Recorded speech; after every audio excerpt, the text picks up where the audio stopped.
Hello, Space Cadets.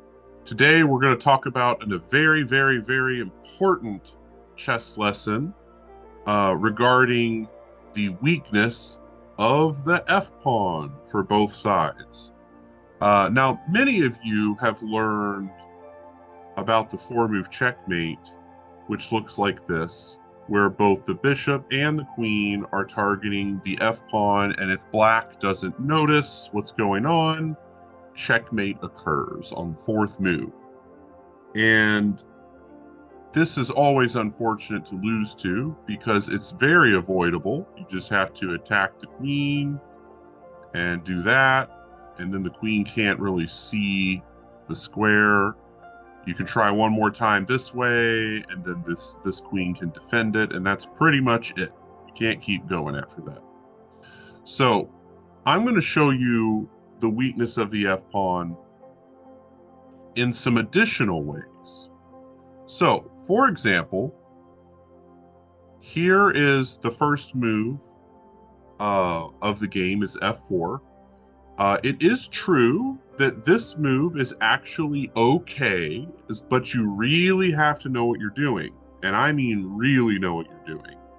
I don't recommend this first move F4 for most people because it does lead to problems. And we're going to see today how moving the F-pawn or losing the F-pawn or not paying attention to what the F-pawn is doing can always lead to problems.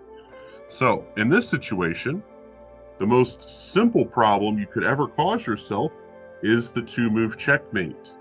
I'll go through that again.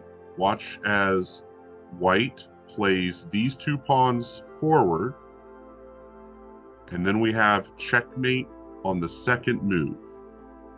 That's very bad. You never want to lose this way. And this is directly because we moved the F-pawn. If we had just moved the F-pawn or just moved the G-pawn, this checkmate is not possible. But moving the F-pawn is often related to losing chess games. So it's important to understand the role of the F-pawn in pretty much every game. Let's look at another example. This one's a little longer, but here we go.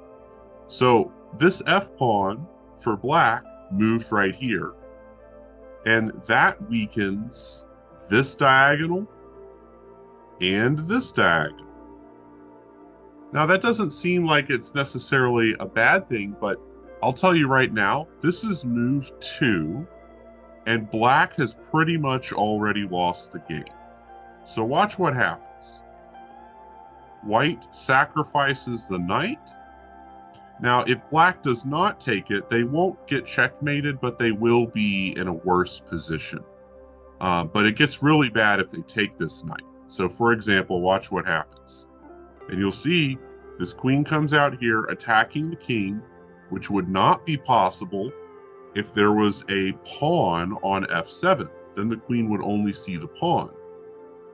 So, in this situation, we see the king moves forward, check, the king moves there, we develop the bishop with check, and you'll notice that the king is on the square the f-pawn would have been on, which is f7, and now the bishop is attacking it.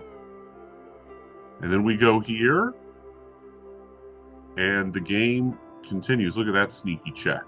Look at that. See, the bishop cannot see the king because this pawn is in the way.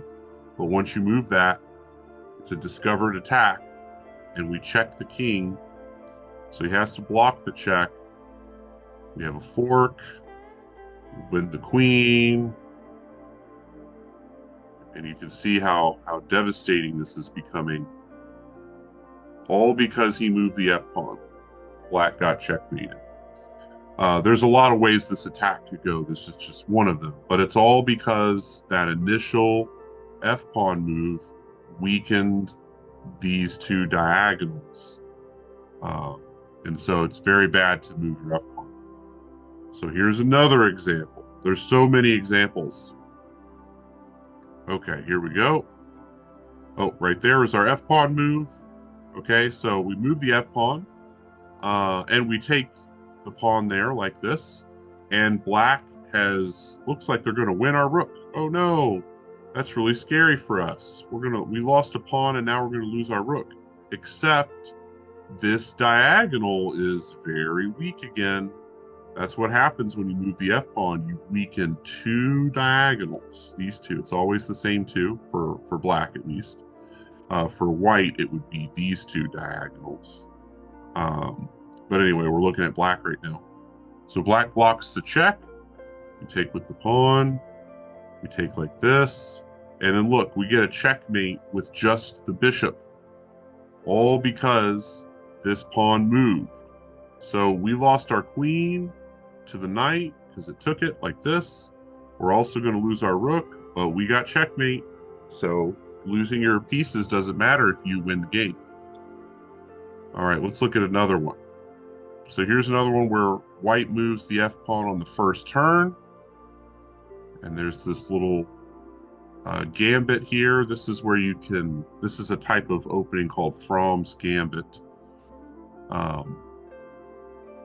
So this knight move was a very bad move. Shows that they did not understand the move that black played with their queen right here on g5. So they sacrificed the queen, and we have another checkmate with just a bishop, using the same theme as before, where the f-pawn is gone. All right, let's look at another example of how weak the f-pawn can make your position. So this is going to be very similar to the knight sacrifice one from before, but this time be a slight difference. So this time we use the f-pawn. Last time we used this h-pawn like that. This time we're using this f-pawn. Uh-oh. So that's kind of a weird checkmate, a very rare checkmate. But you can see that these three pieces are in black's king's way, and these two pieces attack the remaining squares. So if I do this, you can see that king has nowhere to go. So that's checkmate. So that's a different kind of neat looking example of how the f-pawn can really weaken your position, or moving it can weaken your position. So let's look at a more advanced example, because all of the examples I've shown you so far are f-pawn mistakes early in the chess game.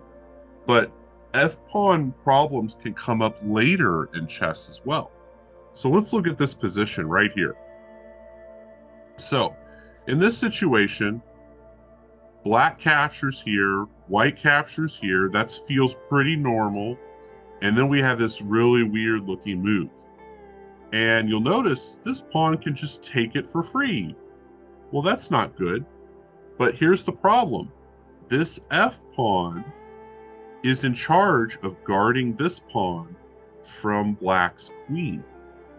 That's going to be really scary if black's queen gets in there. So this pawn on f2 cannot take and defend the pawn. It has to pick either to stay here and keep defending the pawn, or move away and take the rook, allowing the queen in. So what happens if you take is the queen comes in, and then there's this big attack because there's all these pieces ready to go. And look, there's a checkmate right there. If you don't take it, so we go like this, the game kind of continues, and there's a lot of tactics here. This lesson is not about tactics, so we're not going to cover them all. But you can understand that all of these tactics in this whole position was made possible because of the weakened f-pawn, having to guard the g3 square right here, like this. So we'll go back and look at that real quick, just the beginning of it. So right here, you can see this pawn is doing too much defense work, and it can't attack. That's called an overworked piece, because it's got too many jobs that conflict, and so you have this situation that can come up. It's also important to note that the f-pawn is often next to or near your king, especially if you castle on the king side. So f-pawn problems later on can also mean king problems. So that's usually a very telltale sign that the pawn is not to be moved because it needs to keep defending. Okay, let's look at another similar idea. So right here, you can see there's some pressure against this G pawn, and the F pawn is one of the pieces defending that square. So watch what happens. Bishop takes. Uh-oh. So the bishop is captured, and once again, the F pawn has this problematic choice. We can take the bishop and allow the black queen to take the pawn with check, or we can stay right here and continue to defend. So in the event that they take, the game would proceed something like this, and that looks like a really strange move until you see, uh-oh, there's a fork here, and now there's a fork here, uh-oh. And as you can see, the whole thing has kind of fallen apart. So black has two rooks that are going to become really powerful in just a move or two. And once again, it goes back to the weakness of this f-pawn being forced to move makes way for the queen. The game continues without taking the bishop, but you can see that basically just means that the king has a lot of space around him now, and we're able to, keep up our attack because we have a lot of stuff over there. So this king is going to have to run this way to get to safety, which is would make me a little nervous. All right, so let's look at this f-pawn situation. We're going to look at the f7 pawn this time. So here we go. We're going to make a few moves, and uh-oh, we have this queen sacrifice. Now, once again, you'll notice this f-pawn is in charge of guarding two things at the same time. He can only recapture on one of the two squares. So, queen takes here, sacrifices the queen. You'll notice the bishop guards it, so the king cannot take, or it would be check. See, it won't even let me take it.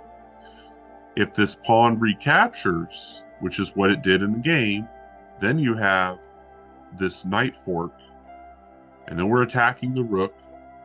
We retreat with an attack. We retreat with another attack, and then we can kind of continue and go from here. So you can see this was the last move of the game. There's a checkmate in one. Like if he decides to save the bishop, for example, that is checkmate because of these two and the two pieces in the way. But again, all possible because of that weak f-pawn situation. So I hope this has shown you a lot of ways on how the f-pawn can become weak both in the middle of the game and at the beginning of the game. The f-pawn is not generally considered a weak pawn in the end of the game because by that point so many pieces have been traded off. It's not usually as big of a deal. Okay, well, Space Cadets, I have to go do some space chores now. I will check back in with you another day with another lesson. I am planning a couple more lessons on the f-pawn, so look forward to those, and I will see you guys later.